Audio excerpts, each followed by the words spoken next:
Karnataka CM ఆఫీసుకి చెందిన are Sanjay అనే కానిస్టేబుల్ మరణం ఆ రాష్ట్రంలో వైరల్ గా మారింది. ఎందుకంటే అతని ప్రియురాలి ఇంట్లో తీవ్రంగా మంటల్లో కాలిపోయి గాయపడ్డాడు. ప్రమాదం ఎలా జరిగింది అని అడిగితే నేనే పెట్రోల్ పోసుకున్నానని చెప్పాడు.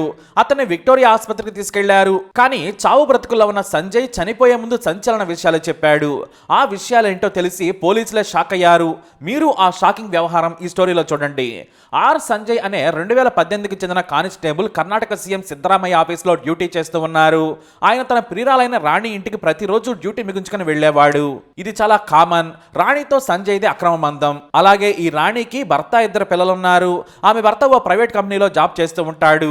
సంజయ్ కంటే రాణి 8 ఏళ్లు పెద్ద. అయితే గత కొద్ది రోజుల క్రితం రాణి భర్త శబరిమలై వెళ్ళాడు. తాను అయ్యప్ప మాల వేశాడు. మామూలుగా అయితే ప్రియుడి ఇంటికే వెళ్లే రాణి ఏకంగా తన భర్తని ఇంటికి పిలిపించుకుంది. ఇలా వారం నుంచి సాగుతూ ఉంది వ్యవహారం. 2 పిల్లలతో కలిసి ఒంటరిగా ఉండేది రాణి.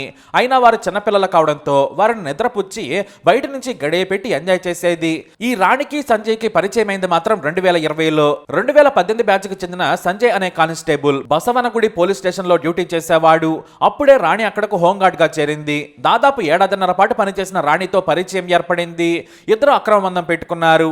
అప్పటికే రాణికి పెళ్ళై 3 నెలలు మాత్రమే. కానీ స్టేషన్ కు దగ్గరలో ఉన్న సంజయ్ గదికి వెళ్లి ఎంజాయ్ చేసి వచ్చేది. అయితే ఈ రాణి మామూలు రాణి కాదు, వగళ రాణి. ఆమెతో పెట్టుకుంటే మస్సే. ఇది తెలియని సంజయ్ తాను మాత్రమే ఆమెకు ప్రియుడనుకున్నాడు. ఎంజాయ్ చేయడం మొదలు పెట్టాడు. ఇంతలో రాణికి 2 పిల్లలు పుట్టారు. పైగా భర్త తన భార్య ఓవర్ స్పీడ్ ను గమనించి డ్యూటీ మానిపించేశాడు. నా వ్యాపారం బాగానే సాగుతుందిలే, జాబ్ అక్కర్లేదన్నాడు. దీంతో ఉద్యోగం మనకు తప్పలేదు. అయితే ప్రతిరోజు భర్త వ్యాపారం కోసం వెళ్ళగానే సంజయ్ గదికి వెళ్లిపోయేది. ఇంకా చెప్పాలంటే రాణి మోజులో పడి పెళ్లి కూడా చేసుకోలేదు సంజయ్. ఇద్దరు హాయిగానే ఎంజాయ్ చేస్తున్నారు. అయితే ఇక్కడే ఈ మహారాణికి మరో 2 లవర్స్ ఉన్నారు. తమ పక్కింటి కుర్రాడితో పాటు పక్క వీధిలో కూడా ఓ కిరాణా షాపు యువకుడిని పడేసింది. అయితే పక్కింటి కుర్రాడు ఎప్పుడు అందుబాటులో ఉండేవాడు. భర్త డ్యూటీకి వెళితే చాలు పిల్లల్ని కూడా స్కూల్కి పంపించేసి ఆ యువకుడితో ఎంజాయ్ చేసేది. సంజయ్ మాత్రం కొన్నాళ్ల క్రితం రాణిని వేరే యువకుడితో బైక్ మీద వెళ్తుండగా చూశాడు. నాడే అనుమానించినా కూడా కహానీలు చెప్పేసింది. అయితే తన భర్త మాల వేసుకున్నాడు, శబరిమలై వెళ్ళాడు. నువ్వే మా ఇంటికి రావచ్చు, మా ఆయన వచ్చినా కూడా వెనక డోర్ నుంచి పంపిస్తాను, మెట్ల మీద నుంచి బయటకు వెళ్ళిపోవచ్చు రమ్మని ఇన్వైట్ చేసింది. పిలవగానే సంజయ్ కూడా వెళ్ళడానికి సిద్ధపడుతూ ఉన్నాడు. తన నెల జీతం సగం మొత్తం రాణికే ఖర్చు పెట్టేవాడు సంజయ్. ఆమెకు ఖరీదైన బట్టల నుంచి నగలు కూడా కొనిపెట్టేవాడు. సినిమాలు, షికార్లు కామనే. అయితే కొన్నాళ్ల క్రితం ఓ కార్పొరేట్ కంపెనీలో మంచి శాలరీ ఉందని తెలిసి అనుభవం ఉన్న సెక్యూరిటీ ఆఫీసర్ కావాలంటే రాణి అప్లై చేసింది. అక్కడ మంచి శాలరీ వస్తూ ఉండడంతో జాబుకు కుదిరింది. అయితే అక్కడ కూడా మరో యువకుడితో అక్రమ బంధం పెట్టుకుంది. ఇద్దరు కూడా సెక్యూరిటీ ఆఫీస్ గదిలోనే ఎంజాయ్ చేసేవారు. అలా మొత్తం బయట సంజయ్ కాకుండా ముగ్గురిని మెయింటైన్ చేస్తూ ఉంది. మరో పక్క సంజయ్ తో ఓవర్ టైం డ్యూటీ చేసేది. అంటే ఆమె కామ దాహం తీరనిది. రోజు ఎవరో ఒకరితో ఎంజాయ్ చేయకుండా ఉండలేకపోయేది. అయితే కర్ణాటక సీఎం సిద్ధరామయ్య ఆఫీసులో 3 నెలల క్రితం ఓఓడి డ్యూటీలో ఉన్నాడు సంజయ్. నాటి నుంచి కాస్త రాక తగ్గింది. దీంతో పక్కింటి కుర్రాడితో తెగ ఎంజాయ్ చేసేది. పైగా ఆమె కోసం ఎక్కడికంటే అక్కడికి వచ్చేసేవాడు. అతని వయసు కూడా కేవలం 24 ఏళ్లు మాత్రమే. రాణి వయసు 35. ఈ క్రమంలోనే తన భర్త లేడు, నేను ఒంటరిగా ఉంటున్నానని చెప్పింది రాణి. దీంతో డ్యూటీ ముగిగానే ఇంటికి వెళ్ళాడు సంజయ్. అక్కడే భోజనం చేసి నైట్ మొత్తం ఎంజాయ్ చేసి ఉదయం 6 గంటలకు బయటకు వెళ్ళేవాడు. డిసెంబర్ 6వ తేదీన రాత్రి సమయంలో ఇద్దరు ఎంజాయ్ చేశారు. కానీ 2 గంటల సమయంలో ఇద్దరు ఎంజాయ్ చేసిన తర్వాత పడుకున్నారు. గాఢ నిద్రలోకి రాణి జారుకుంది. అప్పుడే ఫోన్ ఓ మెసేజ్ తో టింగుమని మోగింది.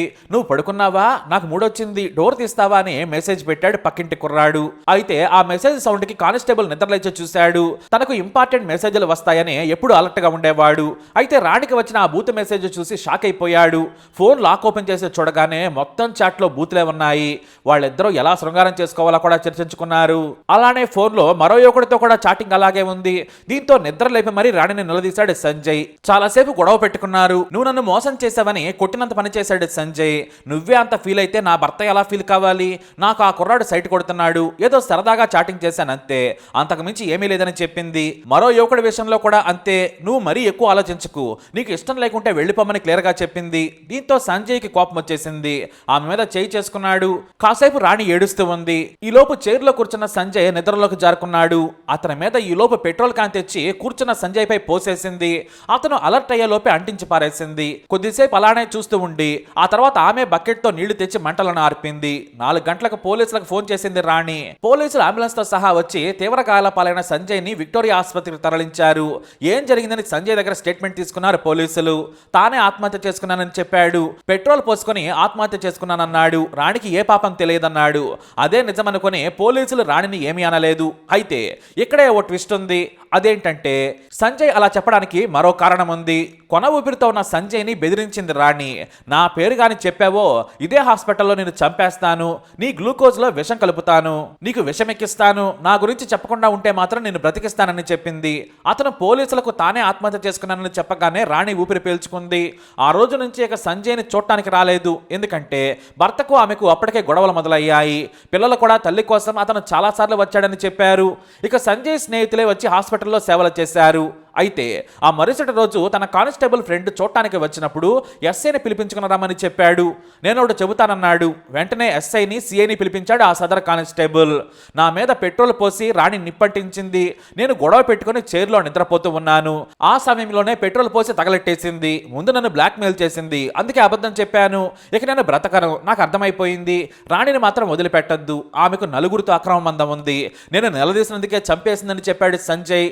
దీంతో పోలీసులు షాక్ అయిపోయారు. వెంటనే రాణిని ఆసుపత్రికి పిలిపించి నిలదీయగా నిజం ఒప్పుకుంది.